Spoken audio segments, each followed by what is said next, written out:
ರಾಜ್ಯದ ಕಾಂಗ್ರೆಸ್ ಆಡಳಿತ ಪ್ರಸ್ತುತ ಆಂತರಿಕ ಕಲಹದಿಂದ ಆಕ್ಸಿಜನ್ ವ್ಯವಸ್ಥೆಯಲ್ಲಿದೆ.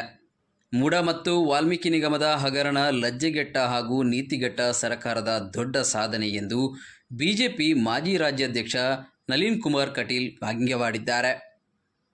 ವಿಧಾನ ಪರಿಷತ್ ಉಪಚುನಾವಣೆಯ ಅಂಗವಾಗಿ ಪುತ್ತೂರು ಬಿಜೆಪಿ ಕಚೇರಿಯಲ್ಲಿ ಸುದ್ದಿಗೋಷ್ಠಿಯನ್ನುದ್ದೇಶಿಸಿ ಮಾತನಾಡಿದ ಅವರು, ರಾಜ್ಯದ ಕಾಂಗ್ರೆಸ್ ಸರ್ಕಾರ ಬ್ರಹ್ಮಾಂಡ ಭ್ರಷ್ಟಾಚಾರದಿಂದ ಜನತೆ ರೋಸಿ ಹೋಗಿದ್ದಾರೆ. ರಾಜ್ಯದಲ್ಲಿ ಶಾಂತಿ ಸುವ್ಯವಸ್ಥೆ ಸಂಪೂರ್ಣ ಕದಡಿ ಹೋಗಿದೆ. ಗ್ರಾಮ ಮಟ್ಟದ ವಿಎಯಿಂದ ಹಿಡಿದು ವಿಧಾನಸಭಾ ಕಚೇರಿಯ ತನಕ ಲಂಚ ಇಲ್ಲದೆ ಯಾವುದೇ ಕೆಲಸ ನಡೆಯುತ್ತಿಲ್ಲ. ರಾಜ್ಯದಲ್ಲಿ ರೈತರ ಆತ್ಮಹತ್ಯೆ ಹೆಚ್ಚಾಗುತ್ತಿದೆ. ಅಭಿವೃದ್ಧಿ ಶೂನ್ಯವಾಗಿದೆ. ಕೇವಲ ಮುಖ್ಯಮಂತ್ರಿ ಪದವಿಗಾಗಿ ಸಂಗೀತ ಕುರ್ಚಿ ನಡೆಸುವುದಷ್ಟೇ ರಾಜ್ಯದ ಆಡಳಿತದಲ್ಲಿ ಕಂಡುಬರುತ್ತಿದೆ ಎಂದು ಅವರು ಹೇಳಿದರು. ಬೊಮ್ಮಾಯಿ ಸರ್ಕಾರವನ್ನು ಕಾಂಗ್ರೆಸ್ ಮುಖಂಡರು 40% ಸರ್ಕಾರ ಎಂದು ಹೇಳುತ್ತಿದ್ದರು. ಆದರೆ ಈಗಿನ ಪರಿಸ್ಥಿತಿ ಗಮನಿಸಿದರೆ ರಾಜ್ಯ ಸರ್ಕಾರವನ್ನು 80% ಸರ್ಕಾರ ಎಂದು ಕರೆಯಬೇಕಾಗಿದೆ. ಆ ಮಟ್ಟಿನಲ್ಲಿ ಭ್ರಷ್ಟಾಚಾರ ನಡೆಯುತ್ತಿದೆ. ರಾಜ್ಯದಲ್ಲಿ ಯಾವುದೇ ಅಭಿವೃದ್ಧಿ ಕಾರ್ಯ ನಡೆಸಲು ಅನುದಾನವೇ ಇಲ್ಲ. ಬೊಮ್ಮಾಯಿ ಸರ್ಕಾರ ನೀಡಿದ ಅನುದಾನದ ಕಾಮಗಾರಿ ಮಾತ್ರ ನಡೆಯುತ್ತಿದೆ ಎಂದು ಅವರು ಹೇಳಿದ್ದಾರೆ. ಕಾಂಗ್ರೆಸ್ ರಾಷ್ಟ್ರ ವಿರೋಧಿಗಳ ಪರವಾಗಿ ಕೆಲಸ ಮಾಡುತ್ತಿದೆ. ಪಾಕಿಸ್ತಾನ ಜಿಂದಾಬಾದ್, ಜೈನ ಮುನಿ ಹತ್ಯೆ, ಹುಬ್ಬಳ್ಳಿ ಗಲಭೆ ಪ್ರಕರಣಗಳಲ್ಲಿ ಇದು ಸಾಬೀತಾಗಿದೆ.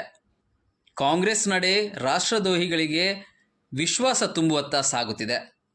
ಕಾಂಗ್ರೆಸ್ ಬೆಂಬಲಿತ ಜನಪ್ರತಿನಿಧಿಗಳು ಸರ್ಕಾರದ ವಿರುದ್ಧ ಕೋಪ ವ್ಯಕ್ತಪಡಿಸುವ ಸ್ಥಿತಿಗೆ ಬಂದಿದ್ದಾರೆ. ಅಂತಹ ಆಡಳಿತ ಕಾಂಗ್ರೆಸ್ ನೀಡುತ್ತಿದೆ ಎಂದರು. ಪುತ್ತೂರು ವಿಧಾನಸಭಾ ಕ್ಷೇತ್ರ ವ್ಯಾಪ್ತಿಯಲ್ಲಿ ಕೋಟಿಗಟ್ಟಲೆ ಅನುದಾನ ಬರುತ್ತಿದೆ ಎಂದು ಶಾಸಕರು ಹೇಳುತ್ತಿದ್ದಾರೆ ಎಂದು ಪ್ರಶ್ನಿಸಿದಾಗ, ಹೌದು ಬರುತ್ತಿದೆ. ಈ ಅನುದಾನ ಸಂಜೀವ ಮಠಂದೂರು ಅವರ ಅವಧಿಯಲ್ಲಿ ಮಂಜೂರುಗೊಂಡ ಅನುದಾನವಾಗಿದೆ. ಅನುದಾನ ಮಂಜೂರುಗೊಂಡ ದಿನಾಂಕ ನೋಡಿ ಎಂದು ಅವರು ಹೇಳಿದರು. ಸರ್ಕಾರ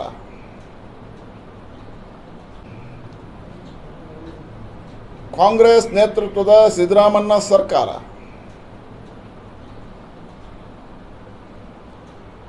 ಭ್ರಷ್ಟಾಚಾರದಲ್ಲಿ ನಿರಂತರವಾಗಿ ತೊಡಗಿರುವ ಹಿನ್ನೆಲೆಯಲ್ಲಿ ಶಾಂತಿ ಸುವ್ಯವಸ್ಥೆಗಳನ್ನು ಕಾಪಾಡುವಲ್ಲಿ ವಿಫಲವಾಗಿರ್ತಕ್ಕಂಥ ಈ ಸರ್ಕಾರದ ನಡೆ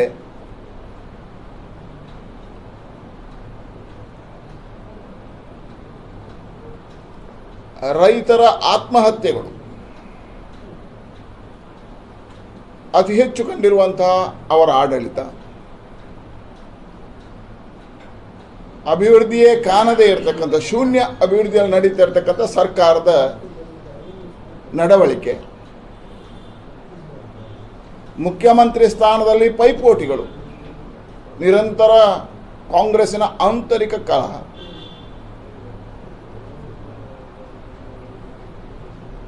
ವಿಎಯಿಂದ ಹಿಡಿದು ವಿಧಾನಸೌಧದವರೆಗೆ ನಡೆಯುವಂಥ ಭ್ರಷ್ಟಾಚಾರದ ಹಗರಣಗಳು, ನಿರಂತರವಾಗಿರ್ತಕ್ಕಂಥ ಭ್ರಷ್ಟಾಚಾರ, ಇದೆಲ್ಲವನ್ನ ಮನಗಂಡು ಇವತ್ತು ಜನ ಕಾಂಗ್ರೆಸ್ಸಿಗೆ ಹಿಡಿ ಶಾಪವನ್ನು ಹಾಕ್ತಾ ಇದ್ದಾರೆ. ಈ ಜನರ ಶಾಪ ಇವತ್ತು ಸರ್ಕಾರಕ್ಕೆ ತಟ್ಟುವ ಪರಿಸ್ಥಿತಿಯಲ್ಲಿದೆ. ಸರ್ಕಾರ ಇವತ್ತು ಆಕ್ಸಿಜನ್ ಒಳಗೆ ಸೇರಿದೆ. ಹಾಗಾಗಿ ಯಾವಾಗ ಸಿದ್ದರಾಮಯ್ಯ ರಾಜೀನಾಮೆ ಕೊಡ್ತಾರೆ, ಇವತ್ತೋ ನಾಳೆಯೋ ಅನ್ನುವ ಚರ್ಚೆಗಳು ನಡೀತಾ ಇದ್ದಾವೆ.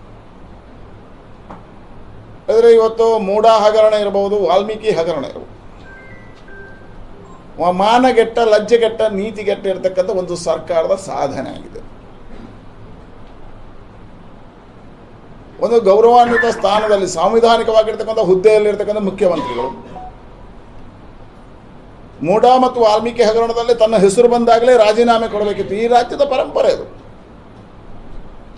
ನೈತಿಕ ಜವಾಬ್ದಾರಿಯನ್ನು ಹೊತ್ತು ರಾಜೀನಾಮೆ ಕೊಡಬೇಕಾಗಿರ್ತಕ್ಕಂಥ ಸಿದ್ದರಾಮಯ್ಯನವರು, ಮುಖ್ಯಮಂತ್ರಿಗಳು ಅಹಂಕಾರದಿಂದ ಇವತ್ತು ವರ್ತನೆ ಮಾಡ್ತಾ ತಾನು ಮಾಡಿದ್ದೇ ಸರಿ ಅನ್ನತಕ್ಕಂಥ ದುರ್ವರ್ತನೆಯನ್ನು ತೋರಿಸುವುದರ ಪರಿಣಾಮ ಈ ರಾಜ್ಯದಲ್ಲಿ ಆಡಳಿತ ನಡೀತಾ ಇಲ್ಲ.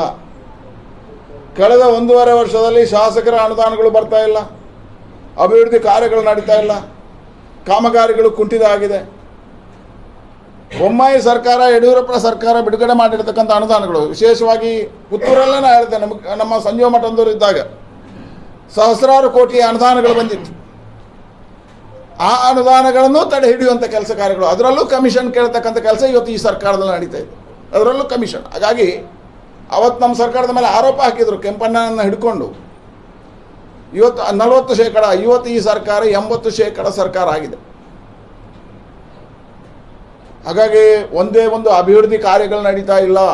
ನೀವು ಯೋಚನೆ ಮಾಡಿ, ಎಲ್ಲಿಯಾದರೂ ಇಲ್ಲೇ ನಿಮಗೆ ಪುತ್ತೂರಿನ ವಿಶೇಷತೆ ಹೇಳ್ತೇನೆ. ಸಂಜೀವ ಮಠಂದೂರು ಅವರು ಶಾಸಕರಾಗಿದ್ದಾಗ ಬಿಡುಗಡೆ ಆಗಿರ್ತಕ್ಕಂಥ ಅನುದಾನ, ಆಗಿನ ಕಾಮಗಾರಿ ಉದ್ಘಾಟನೆ ಆಗುತ್ತೆ ಹೊರತು ಹೊಸ ಕಾಮಗಾರಿಗಳಿಲ್ಲ. ಇಡೀ ರಾಜ್ಯದಲ್ಲಿ ಇದೇ ನಡೀತಾ ಇದೆ. ಶಾಸಕರ ಅನುದಾನಗಳು ಬಿಡುಗಡೆ ಆಗ್ತಾ ಇಲ್ಲ. ನಮ್ಮ ಸರ್ಕಾರ ಇದ್ದಾಗ ಮಠ ಮಂದಿರಗಳಿಗೆ ಅನುದಾನಗಳನ್ನು ಕೊಡ್ತಿದ್ದೀವಿ, ಅದು ನಡೀತಾ ಇಲ್ಲ. ಹೇಳಿದರೆ ಇದು ಲೂಟಿಗೋರರ ಸರ್ಕಾರ ಆಗಿದೆ, ದಗಾಕೋರರ ಸರ್ಕಾರ ಆಗಿದೆ, ಭ್ರಷ್ಟಾಚಾರದಲ್ಲಿ ಮುಳುಗಿದೆ. ಆಂತರಿಕ ಕಲಹದಲ್ಲಿ ಯಾರು ಮುಖ್ಯಮಂತ್ರಿ ಸಂಗೀತ ಕುರ್ಚಿ ಪ್ರಾರಂಭ ಆಗಿದೆ ಇವರಲ್ಲಿ. ಅದರೊಳಗೆ ಬಿದ್ದು ಹೋಗಿದೆ ಈ ಸರ್ಕಾರ. ಅಂದರೆ ಯಾವತ್ತು ಈ ಸರ್ಕಾರ ಮುಖ್ಯಮಂತ್ರಿಗಳು ರಾಜೀನಾಮೆ ಕೊಡ್ತಾರೆ ಅನ್ನುವಂಥದ್ದೇ ಆತಂಕ ಪ್ರಾರಂಭ ಆಗಿದೆ ಕಾಂಗ್ರೆಸ್ನ ಒಳಗೆ. ಹಾಗಾಗಿ ಅತೀ ಕೆಟ್ಟ ಸರ್ಕಾರ ಇವತ್ತು ರಾಜ್ಯದಲ್ಲಿ ನಾವು ಕಾಣ್ತಾ ಇದ್ದೀವಿ. ಕಾಂಗ್ರೆಸ್ ನೇತೃತ್ವದ ಸಿದ್ದರಾಮಯ್ಯನ ಸರ್ಕಾರ. ಒಂದು ಕಡೆಯಿಂದ ಭ್ರಷ್ಟಾಚಾರ, ಇನ್ನೊಂದು ಕಡೆಯಿಂದ ಆಂತರಿಕ ಕಲಹ, ಇನ್ನೊಂದು ಕಡೆಯಿಂದ ಶಾಂತಿ ಸುವ್ಯವಸ್ಥೆ ಕಾಪಾಡುವಲ್ಲಿ ವಿಫಲ ಆಗಿರ್ತಕ್ಕಂಥ ಈ ಸರ್ಕಾರ. ನೋಡಿ, ಪ್ರಾರಂಭದಲ್ಲಿ ಕಾಂಗ್ರೆಸ್ ಸರ್ಕಾರ ಅಧಿಕಾರಕ್ಕೆ ಬಂದಿರತಕ್ಕಂಥ ಸಂದರ್ಭದಲ್ಲಿ ಈ ರಾಜ್ಯದಲ್ಲಿ ಅತಿ ಹೆಚ್ಚು 116 ಸ್ಥಾನಗಳನ್ನು ಪಡೆದಿರತಕ್ಕಂಥ ಕಾಲಘಟ್ಟದಲ್ಲಿ ಅವ್ರದ್ದು ಮೆರವಣಿಗೆಗಳು ನಡೀತು.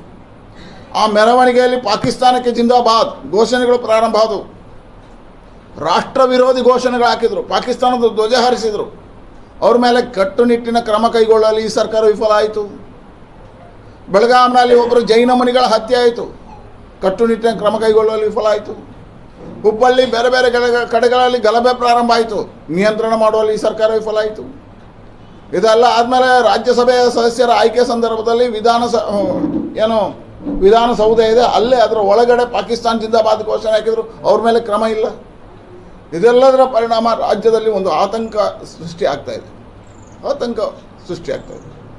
ಏನಾಗುತ್ತಾ, ಏನು ಗಲಭೆಯನ್ನು ನಿಯಂತ್ರಣ ಮಾಡುವಲ್ಲಿ ವಿಫಲ ಆಗಿದೆ. ಅದು ಸಾಕಾಗದೆ ಯಾರೆಲ್ಲ ರಾಷ್ಟ್ರ ವಿರೋಧಿ ಕೃತ್ಯದಲ್ಲಿ ತೊಡಗಿದ್ದಾರೋ ಅವರಿಗೆ ವಿಶ್ವಾಸ ತುಂಬ ಕೆಲಸ ಹುಬ್ಬಳ್ಳಿಯಲ್ಲಿ ಆಗಿದೆ. ಮೊನ್ನೆ ಹುಬ್ಬಳ್ಳಿ ಗಲಾಟೆಯಲ್ಲಿ ಯಾರ್ಯಾರು ಕೇಸ್ ದಾಖಲಾಗಿದೆ ಅವ್ರ ಕೇಸನ್ನು ವಾಪಸ್ ತೆಗೆಯುವಂಥ ಕೆಲಸ, ಅವರಿಗೆ ವಿಶ್ವಾಸ ತುಂಬುವಂಥ ಕೆಲಸವನ್ನು ಕಾಂಗ್ರೆಸ್ ಮಾಡ್ತದೆ. ಹೇಳಿದರೆ ರಾಜ್ಯದಲ್ಲಿ ಆತಂಕವಾದ ಸೃಷ್ಟಿ ಮಾಡ್ತಕ್ಕಂಥವ್ರು ಬೆಂಗಾವಲಲ್ಲಿ ಕಾಂಗ್ರೆಸ್ ಸರ್ಕಾರ ಇದೆ.